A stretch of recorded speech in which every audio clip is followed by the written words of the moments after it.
Good morning. If you're a replay viewer, thank you so much for the replay. To all our live viewers, welcome. Come on in and enjoy. We have a little thought nugget for you this morning to get your day started. Before I get started, this message is being brought to you by Perry 10K. Perry 10K is a group of change makers and thought leaders who are pushing to make a change in how people are helping one another and inspiring people to live a better life, and both personally and professionally. And if you're interested in that, you may want to look up the Perry 10K hashtag. You can also go to Perry10K /join. Perry10K.com /join if you're interested in being that one of those individuals, such as us within the group, who are seeking to make a change in how the world lives and how people's lives are affected, and to be a positive impact. So I'm a member of Perry 10K. I'm a supporter, hopefully pushing one day to be a speaker. Just so you know a little bit about who we are, we're Homagi, a nonprofit organization out of Houston, Texas. We support family caregivers, mental health family caregivers who are supporting their loved ones who are on their journey to mental health or are now living mentally healthy, if that makes sense to you. A family caregiver is a person. It can be a family member, it could be a neighbor, a co-worker, a friend, anyone who assists someone who's having a mental health crisis, mental health illness, and are learning to manage their mental health. And sometimes that requires helping to administer their medication, seeing to it that they meet their obligations if there are things such as addictions. You want to they make sure that their loved ones meet their goals and obligations and going to their therapy sessions, living a proactive life that is always conscious and aware of their mental health. So you may say, well, what is mental health? That's what mental health is. So anyone who may have an anxiety disorder, bipolar disorder, schizophrenia, schizoaffective disorder, generalized anxiety disorder, dissociative disorder, agoraphobia, various eating disorders, bulimia, anorexia. There are a host of different mental illnesses that a person could be afflicted with. And so having that support system is very key to the success of your loved one or your friends, which would still be your loved one. But it's very key to their success and mental health recovery. We, in Homagi, we stress very much a spiritual foundation for your mental health recovery, because it requires a supernatural amount of faith in order to make this journey and to make it successfully. So whatever that means for you, whether that's yoga, whether that's meditating, mindfulness, for us it's our Creator first, God in heaven, and secondly it comes with meditation and prayer.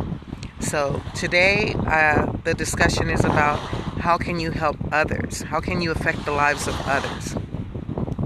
And so I'll flip the camera around here.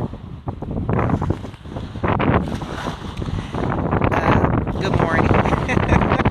Excuse me if I look a hot mess. I put on my clothes this morning and jumped up and ran out because I didn't want to miss the morning sunrise with you. That's important. So this morning we're talking about how we can affect the lives of others. How can we have a real impact on the lives of others, especially those who are within the mental health community, but also those outside the mental health community as a whole. And one of the main things that you hear people talk about when you hear having a positive impact on others is being kind, being considerate, right?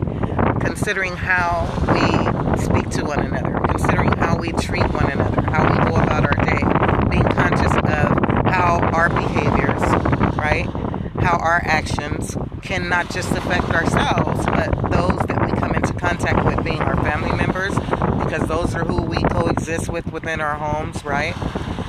Being our friends, what kind of friend are we, right? Being a coworker, an employee. What type of coworker, or employee, or employer are we? And so being responsible for ourselves first is the first step in that. Being responsible for our own behaviors and managing our own lives in a way where we are healthy and we are positive people, right? And making an impact on how we engage with others. And so if you're waking up and you're in a horrible mood, right? And maybe you're not feeling so hot that morning, and you choose to not meditate, or you choose to not have positive affirmations for yourself, to run through a ritual in the morning, to be proactive.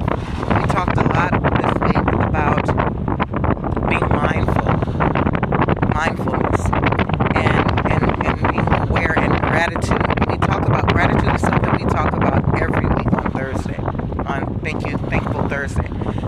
Because if you can find the good in your life, right? If you can look around you and say, yes, I may be facing a trouble right now. Good morning, Ivana, Confidence Coach. Thank you so much for joining. If you can look around your life and you can say, yeah, I'm having a rough go at it right now, right? Okay.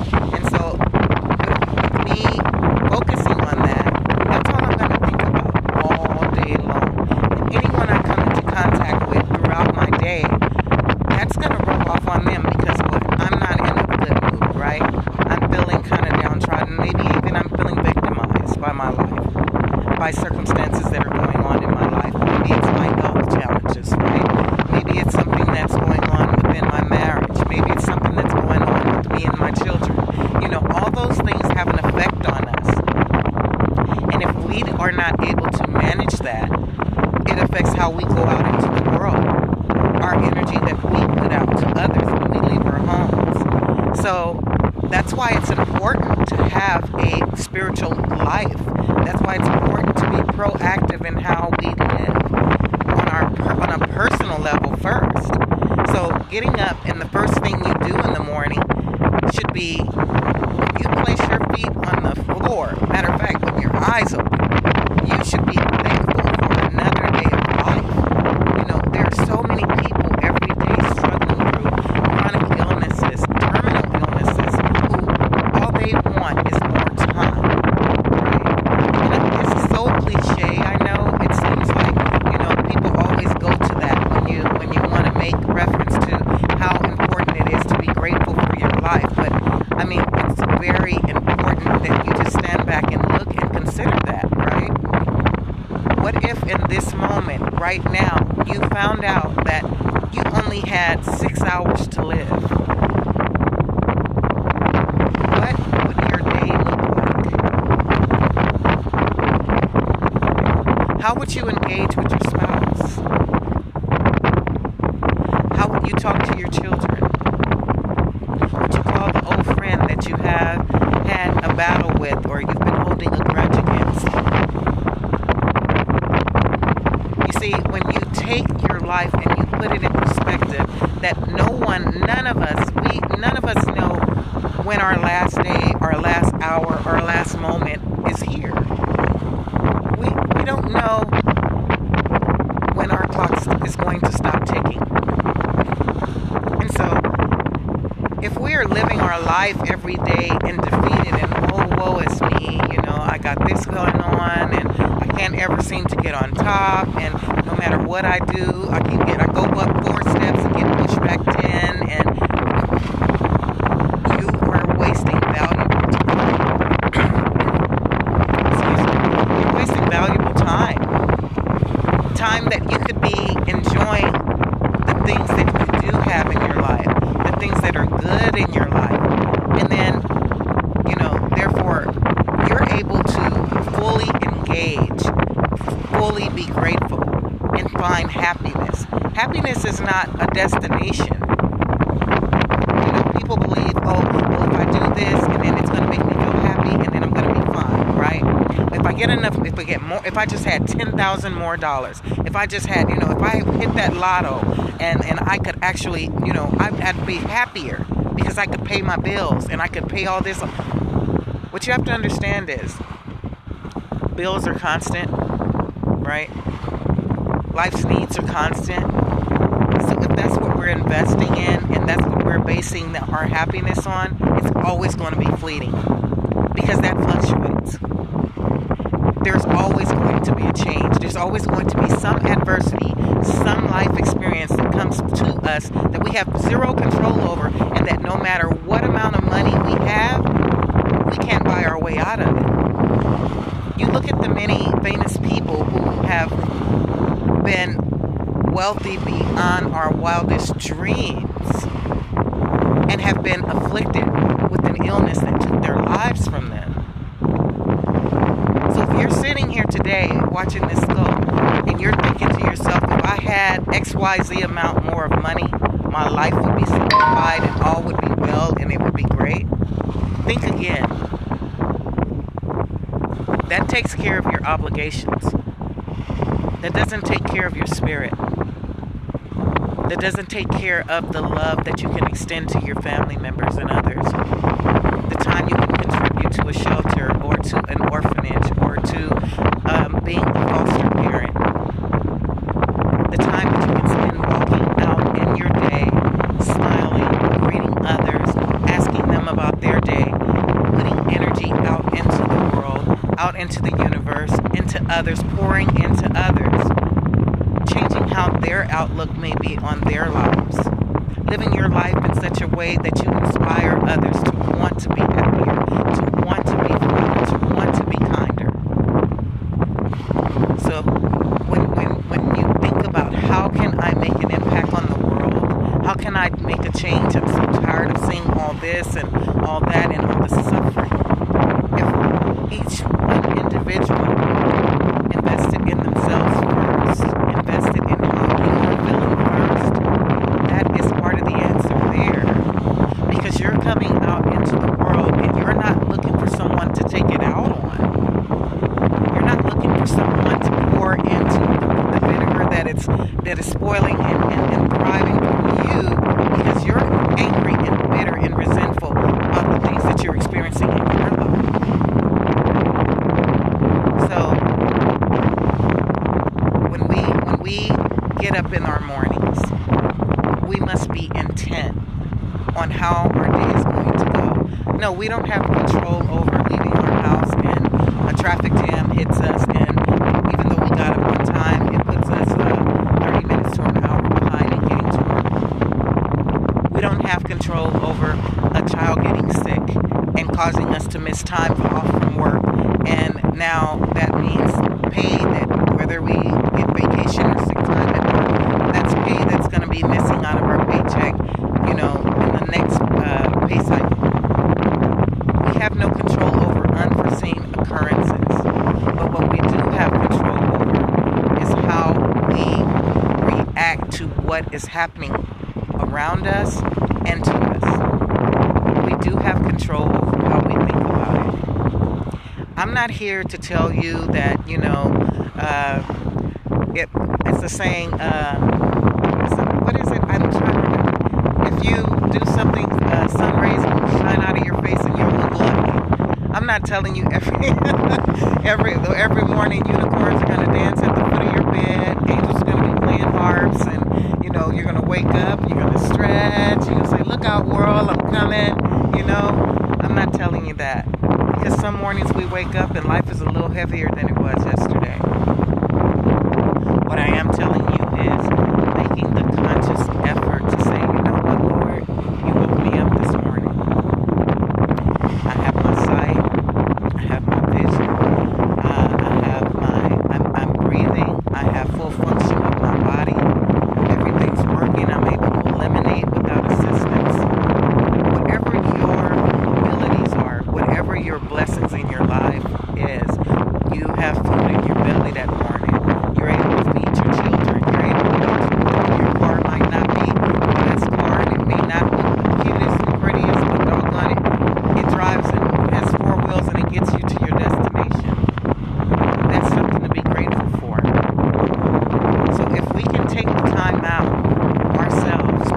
find the joys, to find the happy, to find things to be grateful for in our lives, don't you think we're much better spirit?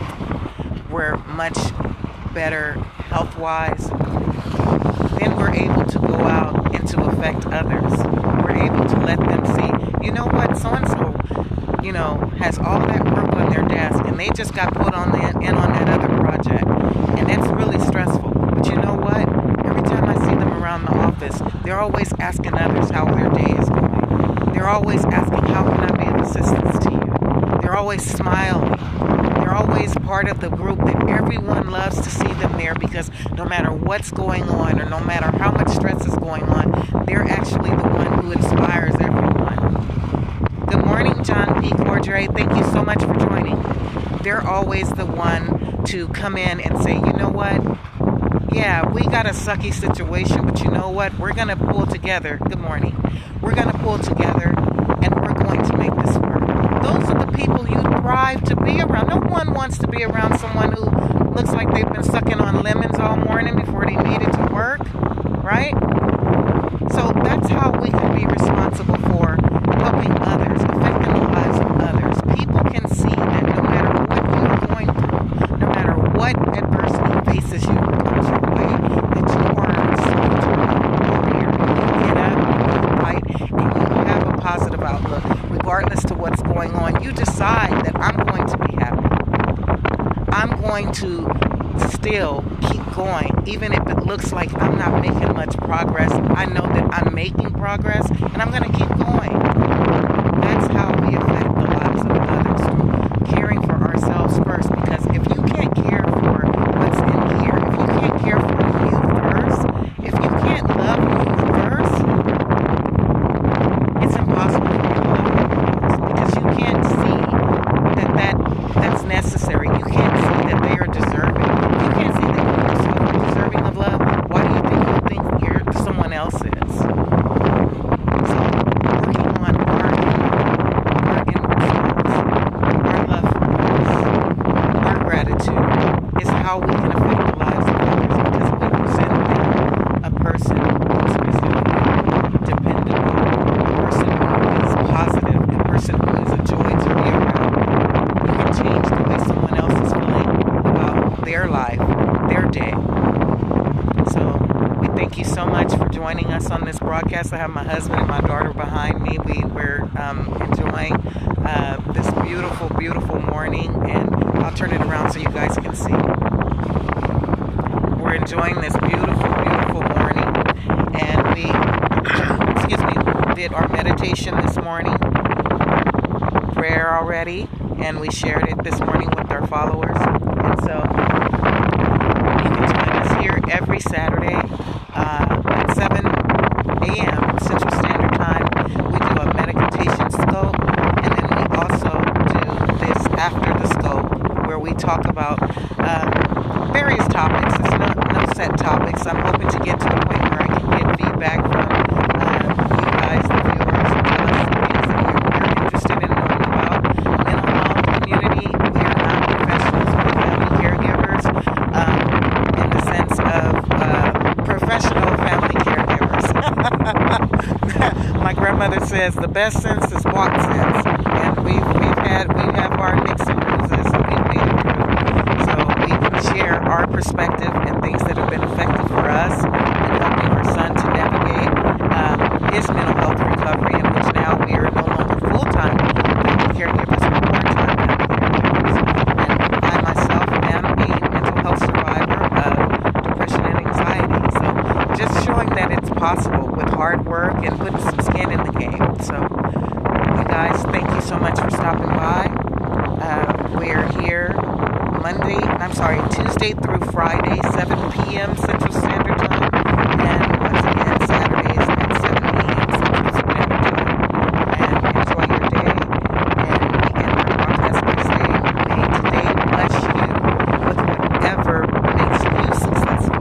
That means not what makes your neighbor successful, not what makes your co-worker successful, your friend. You have to do the things that are going to make you successful, and the only way to find that out is to ask yourself, what do you need? To be honest about